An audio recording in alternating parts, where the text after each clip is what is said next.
வார்த்தை தேவையில்லை வாழும் காலம் வரை பாவை பார்வை மொழி பேசுவே. வேற்று தேவையில்லை நாளை தேவையில்லை இன்று இந்த நொடி போதுவே. வேறென்று விதை என்று வெந்தூவும் மழை என்று இது என்ன இவன் தோட்டம் பூ பூக்குதே.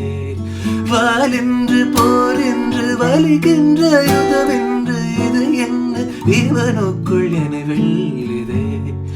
இதயம் முழுக்க இருக்கும் இந்த தயக்கம் எங்க கொண்டு நிறுத்தும்? இதை அறிய எங்க கிடைக்கும் விளக்கம்? அது கிடைத்தால் சொல்ல வேண்டும் எனக்கும். மூந்தளிரே